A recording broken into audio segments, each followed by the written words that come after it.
What's going on, Shady people? ShadyPenguinn here. Welcome back to today's Duel Links video. Today, we're going to be discussing the brand new event, the brand new character, along with the new cards that are available because of said event and said character. Oh my gosh. My volume mixer dropped off the bottom of my desk. I have it Velcroed because, you know, I'm weird. But, and I'm trying to lower this because Duel Links is literally screaming in my ear right now. And then, of course, I just Velcroed the wire. Oh, this is so much fun. Okay, we're gonna jump into this right now. The first thing we're just gonna go in the order of the news because I think that's a good way to do it.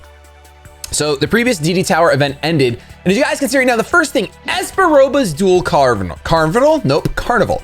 The current round question is Spellcasters versus Dragons. This is gonna last from June 26th through July 6th, the entire event. However, Spellcasters versus Dragons are gonna last from the 26th through the 28th, I believe. So basically, this is one of the coolest, unique events I've seen from almost any game. Select a type to participate in team duels. So I am personally team spellcaster. Now, if you use spellcasters in your deck, you gain extra points throughout the duel. I actually haven't even tried that yet. I've just been using Grand six Tams because I want to use them. And you can unlock Espa Roba. Is obtained as a cumulative reward. His deck contains JINZO. JINZO is a 1-drop machine. Costs 1 tribute. Man, trap cards and their effects in the field cannot be activated or negate all traps on the field. Insane. Insane. Just crazy. That this is in the game. I'm really excited to use this card. I don't even know how many of them are in the game yet. But that's what it is. Now, there are other rewards you can get from this event. Let's see. I think you just got to go to recommended rewards. Here we go. Treasure boxes can be obtained in the following 2 ways. Your team's victory, defeat, and your performance in the team. Your faction's victory, defeat, in the round. So the better you do, the better you'll get. Oh, Monster Reborn is in the game. Activate this card by targeting 3 monsters in your graveyard. Your opponent chooses 1. You can special summon it. And if you do, banish the rest. So this is a really cool card. I really love this card. I haven't gotten it yet. I hope I do. Basically, you need 3 monsters. You target them. Your opponent chooses 1. I love that it's the American or US, whatever you want to call it, Monster Reborn symbol. And then you have just the winner, the much better Egyptian cross of life. Then we have Master Gig, who is a psychic with less than 1500 defense. That's important. Once per turn, you can pay 1000 life points to destroy monsters your opponent controls equal to the number of face of psychic type monsters you control. So built in, pay 1000 potential for Geki? Kind of crazy considering how strong I think psychics already are. I think it's really cool. Battle of the Elements is a new trap card. Activate only while all monsters in the field are face up. Both players send monsters they control to the graveyard so they each control only 1 attribute. So punishes decks for playing multiple attributes, which is uncommon, but because they have punishments for decks that play only 1 attribute, I think this was a necessary add to the game. Heartless Drop Off, a counter trap that says when a face-up card on the field or in the graveyard is added to your opponent's hand by an effect, look at their hand and banish the added card with the same name, if any. So that's pretty strong. Only when it's added from the field or graveyard, so not from the deck. Examples of that, trying to think. Nothing's really coming to mind, to be honest, but if you see there's a whale and there is maybe salvage. Maybe salvage would be a good example. Salvage is a good example. There we go. Then we got teleport, a continuous spell. Once per turn, if your opponent controls a monster, you control no monsters, pay 800 life points and special summon 1 psychic type monster. And of course, their suggested combo is right here. But you know that Gusto that lets you special summon a psychic type monster at 1500 or less defense? Bam! That's gonna be really fun for sure to try out. I'm gonna try that out this week, without a doubt. So that's the Duel Carnival. We're gonna go ahead. Login bonuses have been added. Of course, there's new login bonuses. Exchanging card tickets has been placed inside the gift box so everyone knows because no one's been doing it. A new skill has been added. YuGiOh has a new skill, Silent Duelist. Can be used each time your life points decreased by 1800. Return 1 card from your hand to your deck and play Silent Magician level 4 from your deck.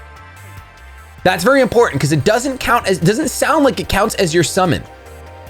It does not sound like it counts as your summon. Win 1 duel against Yami Yugi while playing as YuGiOh. That's really cool. Okay. The KC report has been posted, and then there's a new item for sale. The Forbidden List has hit. It has hit. Only 2 econs. You can only have 2 econs now in your deck. That's it. Boom.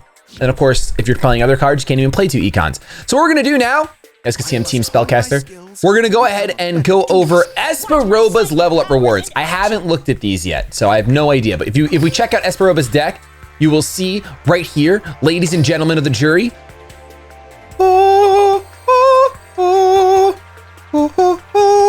JINZO is there, and JINZO's scary. JINZO's a scary little boy. I'm not a fan. So let's look at the level up rewards. Let's see if we get more than one JINZO. I'm excited to find out. Ancient Telescope. See the top 5 cards of your opponent's deck. Return the cards to the deck in the same order. So I don't think that's new. Mesmer Control. We already saw 2 copies of this in his deck. During your opponent's next turn, after you activate this card, your opponent cannot change the battle position of monsters except with card effect. He gets Psychic Vision, which I'm interested to see what that is. We can't see it right now, but must have to do with Psychics. Probably can draw a Psychic. JINZO number 7, we have Amplifier in the game, equipped to a JINZO. As long as cards equipped, the effect of trap cards controlled by the equipped monster controller are not negated. When this card is removed from the field, the equipped monster is destroyed. So it's kind of risky to do, but it allows you to play traps if you want to with your JINZO. Then we have Draw Sense Dark. We have JINZO Returner. This card can attack your opponent directly when this card is sent to the graveyard. You can special summon 1 JINZO from your graveyard, destroy it during the end phase. Scary.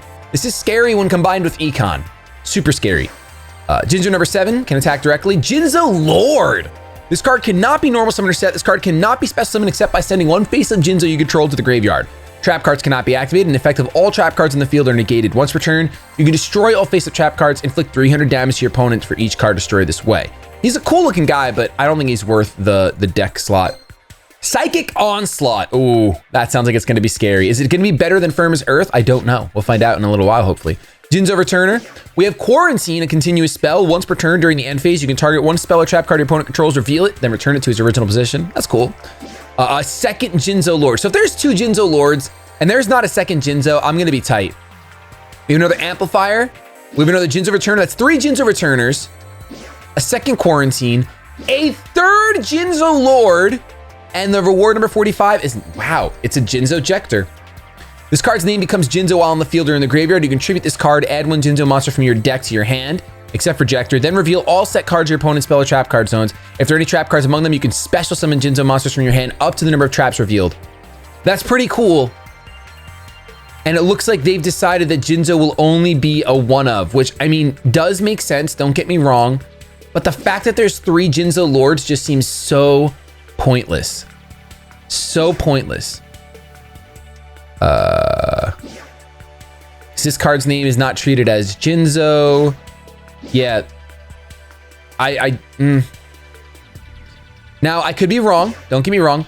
Is Espa Roba gonna appear at the gate now? I don't think so. Let's just check. Maybe Espa Roba is at the gate and we can get more JINZOs. Although I don't think it's likely. It is not likely. It is not happening, Captain. It is not happening, Captain. We can keep going on this Tilt-A-Whirl ride, but it's not gonna matter. So, unfortunately, it's weird. I only say unfortunately because they gave him level up cards that all revolve around this single JINZO. There's 1 JINZO in the game, and you gave us 3 JINZO Lords. Do you think that was like... maybe I'm missing something. Maybe I'm missing something. Or maybe it'll be like how Relinquished was way back in the day, and the next time Espa Roba comes around, we can get another JINZO. Or maybe I'm missing something. Let's see. Okay, hold on, no, that's right. Listen to this music, by the way. Freaking... yeah. Hey. Whew. Let's see what we got. Treasure box. I've never clicked this button before. Okay, so here we go. Round victory, you get 2 gold. Okay, so this is just saying all the chests you get. The items in the chests are like super random. So there's gonna be a total of 1, 2, 3, 4, 5 events. My previous team doesn't matter because it's still just this. Cumulative rewards. Is there going to be another JINZO? Of course they're gonna give us another Pulse Mines now that it's semi-limited and I spent a ticket on it. Okay, you can get 1 copy of Monster Reborn. So no other JINZOs, only 1 JINZO. It makes a lot of sense. What does not make a lot of sense is the fact that these level up rewards there was no reason for these to be JINZO Lords then. I can understand putting 2, but putting 3 JINZO Lords? I understand too that like, okay, JINZO Returner can get that back from the grave. Maybe there is gonna be something, I don't know. I would have liked to see some other creative rewards if there was only going to be one Jinzo in the game instead of like all of his rewards are about Jinzo and there's only one. I don't know. Maybe I'll be proved wrong somehow. I hope I will. I hope there's a fun Jinzo deck that just says, hey, you lose, buddy. But with that, that's all I wanted to talk about today. I can show you guys a round of the event. But really, I just say go for it. Essentially what happens is you get thrown into a team of 5 or less versus another team of 5 or less, and you have an hour to get to 40,000 points. Whoever gets to 40,000 points first wins. You get more points in the award, in the Gosh Start event for doing that. If you use cards of the same type that you're on, so if I use spellcasters, I get more points. So I'm gonna try to build a spellcaster deck so that for the next 2 days, I can go ahead and just crush some points. You guys can see the rewards here just from doing, I did 3 rounds total. I got to 38,000 points. And what's the max? 18. So I'm 1/5 of the way there after doing 3 rounds essentially. Because who really cares about these rare jewels? I don't know, maybe you do. But to get on my Monster Reborn, of course, you want to try to pull these lottery rewards as well. The one thing I don't like about this event is that it looks like you need to get gold treasure boxes in order to get other copies of those cards. And they're kind of hard to get. Well, you get 2 for every round victory and 1 for every round defeat. And if you take first place, you get another one. But that's it. Those are the only ways to get gold is just by playing. So play away and maybe you'll be able to snag some gold chests and get some ultra rare, super rares. We're gonna have fun now with Duel Links because, well, we're gonna have some more fun, I should say, because with the new ban list, I'm excited to see what's gonna come out on top. We're gonna use some top tier decks. I think 6-Sam has a chance to be good again. I think Boojins are gonna be great. I wanna try a Jinzo deck, of course, and I think Psychics are gonna be fantastic as well. But with that, I wanna thank you so much for watching. If you enjoyed, don't forget to show some shade love to that thumbs up down below. This was a quickie. Normally our Duel Links videos are obviously a lot longer. You can go ahead and check out on the playlist all the other Duel Links videos we have for you guys. And of course, in the next day or maybe tomorrow, we'll have another Duel Links video for you. With that though, I'm gonna get the hashtag out of here. We definitely will. Have yourselves a fantastic day, but above all else, keep it shady.